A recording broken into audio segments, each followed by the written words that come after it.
Hello students, हमारा next topic है applications of Biot-Savart's law. इसके हमारे पास बेसिकली तीन एप्लीकेशन हैं।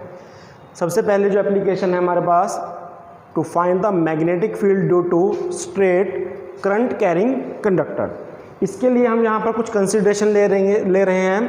Consider a straight current carrying conductor X Y and at point P we want to find out the magnetic field due to this conductor। हमने क्या किया, एक straight conductor XY लिया जिसके अंदर से हमारा I करंट फ्लो कर रहा है, और इस करंट कैरिंग कंडक्टर के कारण हमने इस P पॉइंट पर क्या करना है, टोटल मैग्नेटिक फील्ड को निकालना है। किसका यूज करके, यूजिंग बायोट-सावर्ट्स लॉ।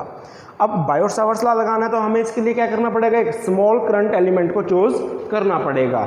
तो हमने यहाँ पर क्या किया, कंडक्टर के ऊपर ए पॉइंट के ऊपर हमने एक स्मॉल करंट एलिमेंट आईडीएल को चूज किया। लेंथ एलिमेंट डीएल है, अगर हम इसको आई फैक्टर से मल्टीप्लाई करते हैं तो एक आईडीएल स्मॉल करंट एलिमेंट कहलाएगा। उसके बाद IDL is the small current element at point A on the wire. उसके बाद एपी हमारे पास क्या है, करंट एलिमेंट और पी के बीच की डिस्टेंस है are. AP is equal to R. What is the PM? PM is the perpendicular distance between point P and the straight conductor XY. Next AM क्या है, AM क्या है हमारे पास, A पॉइंट और M पॉइंट के बीच की डिस्टेंस L है। ये हमारे पास क्या हुआ, यहाँ तक कंसिडरेशन हुई। अब हमने क्या करना है, बायोट-सावर्ट्स लॉ को लगाकर इस स्मॉल करंट एलिमेंट की वजह से P पॉइंट के ऊपर मैग्नेटिक फील्ड को फाइंड आउट करना है। Using Biot Savart's law, small magnetic field at P point due to this small current element is equal to dB is equal to mu not by 4 pi ideal sine theta by R square. तो हमारे पास small magnetic field कितना आया, mu not by 4 pi ideal sine theta by R square. अब हमने इसको solve करना है मैथमेटिकली। जो हमारे पास ट्रायंगल PMA है, इसके अंदर हम फाई एंगल के रिस्पेक्ट में चलेंगे तो हमारे पास बेस क्या होगा PM, परपेंडिकुलर क्या होगा PA, और AP क्या होगा, हाइपोटेन्यूज। अगर हम इस ट्रायंगल में देखते हैं, ये तीन एंगल है, थीटा प्लस फाई प्लस 90। अगर तो हमारे पास थीटा प्लस फाई कितना होगा, 90 डिग्री, क्योंकि हमारे पास जो तीनों एंगल है उसका सम 180, अगर उसमें से एक एंगल 90 हो तो इन दोनों का कितना बचेगा, theta plus phi is equal to 90 degree. Then theta is equal to 90 minus phi. दोनों तरफ साइन को लगाएंगे तो sine theta is equal to sine 90 minus phi, and sine 90 minus phi is क्या होता है, कोस फाई।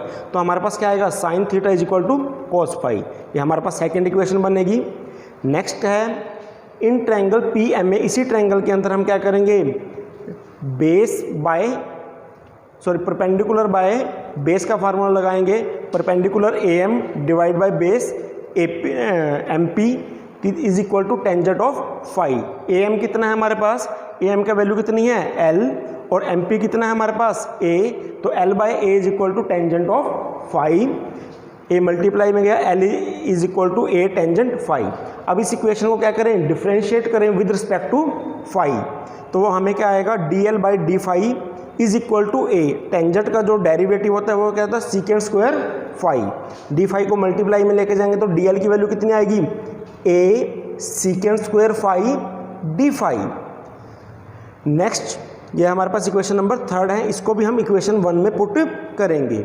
नेक्स्ट है triangle PMA के अंदर अब हम कोस फाई का फार्मूला लगाएंगे। कोस फाई मतलब base PM by hypotenuse AP, तो PM by AP is equal to cos phi. PM का वैल्यू कितना है हमारे पास A, और AP का वैल्यू कितना है R। A divide by R is equal to cos phi. 1 by R is equal to cos phi divide by A। यहाँ पर अब हमारे पास तीन इक्वेशंस आई, इक्वेशन 2, इक्वेशन 3 और इक्वेशन 4। अब तीनों इक्वेशन से जो वैल्यूज़ हैं हम इक्वेशन नंबर 1 में पुट करेंगे। यहाँ से हम साइन थीटा की वैल्यू यहाँ पुट करेंगे, DL एलिमेंट की वैल्यू हम यहाँ पर पुट करेंगे इक्वेशन 3 से, और 1 बाई R की वैल्यू यहाँ से पुट करेंगे। इक्वेशन 2, 3, 4 से हम वैल्यूज़ को इक्वेशन 1 में पुट करते हैं तो हमें क्या मिलता है, DB is equal to mu naught divide by 4 pi I dl की वैल्यू यहाँ से पुट करी, a secant square phi D phi into में sine theta is equal to cos phi divide by, यहाँ पर 1/r² है और 1/r की वैल्यू कितनी है, कोस फाई बाय ए, तो 1/r² कितना आएगा, cos square phi divide by a square. जैसा कि हम जानते हैं सीकेंड स्क्वायर फाई और कोस स्क्वायर फाई एक दूसरे को क्या करेंगे, कैंसिल आउट, क्योंकि 1/cos सीकेंड स्क्वायर सीकेंड होता है हमारे पास, तो second square phi cos square phi को कैंसिल करेगा। उसके बाद नेक्स्ट हमारे पास एक यहाँ से कैंसिल होगा, तो हमारे पास क्या बचेगा, म्यू नॉट डिवाइड बाय 4 पाई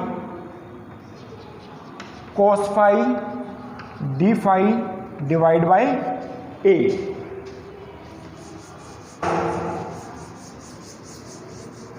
ये इक्वेशन नंबर हमारे पास कौन सी बनी, 5। इस इक्वेशन के अंदर हमारे पास क्या है, स्मॉल मैग्नेटिक फील्ड आई इस स्मॉल करंट एलिमेंट आईडीएल की वजह से, और हम क्या चाहते हैं, पूरे स्ट्रेट कंडक्टर की वजह से चाहते हैं। अगर हमें स्मॉल करंट एलिमेंट की वजह से पता है तो टोटल के लिए हमें क्या करना पड़ता है, इंटीग्रेट करना पड़ता है। अब इंटीग्रेट करने के लिए हमें जो फाई की लिमिट लगेंगी वो हमने फाइंड आउट करनी है। तो सबसे पहले हम क्या करते हैं, integrate equation 5, integrate equation 5 both side, we get dB integration mu naught I divide by 4 pi a, ये कांस्टेंट फैक्टर है, इंटीग्रेशन से बाहर आया, cos phi D phi phi 1 से फाई 2, और फाई 1 की वैल्यू माइनस में लेंगे। अब ये फाई 1 और फाई 2 क्या है, क्योंकि स्मॉल करंट एलिमेंट की वजह से यहाँ पर एंगल बना फाई, और हमने क्या करना है, एक्स से वाई चलना है, तो हमें मतलब दोनों एंड से जो एंगल यहाँ पर बनता है उसकी लिमिट लगेगी। तो सबसे पहले हमारे पास जो वाई एंड है वो यहाँ पर कितना एंगल बनाएगा हमारे पास, या टोटल एंगल होगा फाई 1, और जो एंड एक्स है वो कितना एंगल बनाएगा यहाँ पर पी पॉइंट के ऊपर, वो होगा एंगल फाई 2। अब लिमिट फाई 1 टू फाई 2 ना लेके हमने माइनस फाई 1 टू फाई 2 लिया, क्योंकि अगर हम इस लाइन एमपी के डाउन में एंगल बनाएंगे तो वो हमारे पास नेगेटिव में जाएगा और उसके ऊपर एंगल पॉजिटिव में जाएगा। तो इसकी लिमिट फाई 1 टू फाई 2 ना होकर माइनस फाई 1 से फाई 2 हुई। उसके बाद अगर हम कोस फाई का इंटीग्रेशन लगाते हैं तो कितना आएगा, mu naught I divide by 4 pi a, cos का इंटीग्रेशन साइन फाई, फिर लिमिट्स पुट कर देते हैं माइनस फाई 1 टू फाई 2।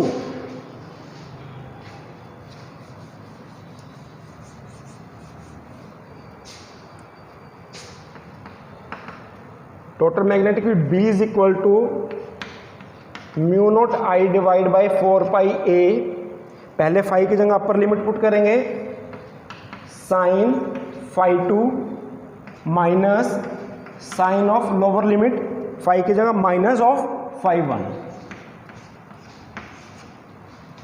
ये साइन का जो माइनस एंगल में है वो क्या आ जाएगा, बाहर आके माइनस माइनस प्लस, तो टोटल मैग्नेटिक फील्ड कितनी बचेगी, mu naught by 4 pi a sine phi 1 plus sine phi 2। This is our final expression to find the magnetic field due to the straight current carrying conductor at point P। This is our final expression. हमारे पास एक straight conductor के कारण जो magnetic field I वो कितनी आई, this one. अब हम इसके स्पेशल केस करते हैं। इसके स्पेशल केस में हमारे पास क्या होगा, हम कंडीशन लगाते हैं कि अगर जो ये पॉइंट P था ये क्या हो जाए, एक एंड की तरफ चला जाए, या तो x एंड की तरफ चला जाए या y एंड की तरफ चला जाए। यहाँ पर हमने क्या किया, इस पॉइंट P को हम x एंड की तरफ लेके चले गए, और हमारे कंडक्टर की लेंथ कितनी है, इनफाइनाइट मानने मीन्स इस पॉइंट के रिस्पेक्ट में बहुत ही बड़ा लेंथ का कंडक्टर है हमारे पास। तो इससे क्या होगा कि जो फाई 1 की वैल्यू होगी, जो लोअर एंगल होगा, ये खिसक के इधर बढ़ेगा तो फाई 1 इंक्रीज होगा, तो मैक्सिमम कितना होगा, ये 90 डिग्री होगा। अगर इनफाइनाइट हमने ले लिया और वन एंड की तरफ लेके चले गए तो फाई 1 का वैल्यू कितना होगा, इज इक्वल टू 90 डिग्री, और जो ये फाई 2 एंगल होगा वो कितना होगा, 0। तो इस केस के लिए फाई 1 90 डिग्री और फाई 2 0 डिग्री। इसी को हम इक्वेशन नंबर यहाँ पर पुट करते हैं, साइन 90 प्लस साइन 0, साइन 0 0, और sin 90 1, तो यहाँ पर कितना आएगा 1 + 0। तो हमारे पास नेट एक्सप्रेशन कितना बचेगा इसके लिए, b = μ0I/4πa। इसी तरह हमारे पास यहाँ पर सेकंड स्पेशल केस है,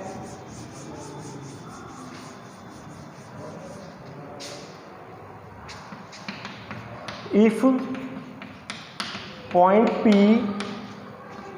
lies in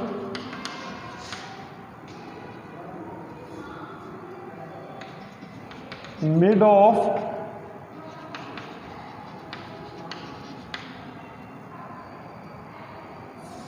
in front of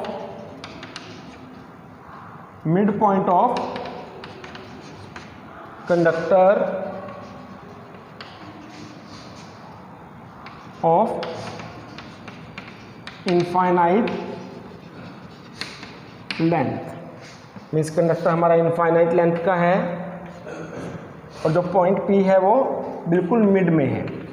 क्योंकि इनफाइनाइट लेंथ है तो यहाँ पर जो मैक्सिमम एंगल की कितना होगा, φ2 की वैल्यू नियरली कितनी आ जाएगी 90 डिग्री, और यहाँ से φ1 की वैल्यू भी कितनी आ जाएगी नियरली 90 डिग्री। तो φ1 कितना होगा 90 डिग्री और φ2 कितना होगा 90 डिग्री। इस एक्सप्रेशन में हम इनकी वैल्यू पुट करते हैं, b = μ0I/4πa sin 90 plus sin 90, sin 90 1 + 1 2। हमारे पास नेक्स्ट टोटल एक्सप्रेशन कितना आएगा, μ0I/4πa इंटू में 2, क्या रिजल्ट बनेगा, b = μ0I/2πa। तो ये हमने यहाँ पर इसके दो स्पेशल केस को किया है। तो इस तरह हमने आज के टॉपिक में क्या किया, मैग्नेटिक फील्ड को निकाला किसी current state current carrying conductor की वजह से, और उसके दो स्पेशल केसेस को डिस्कशन किया है। Thank you.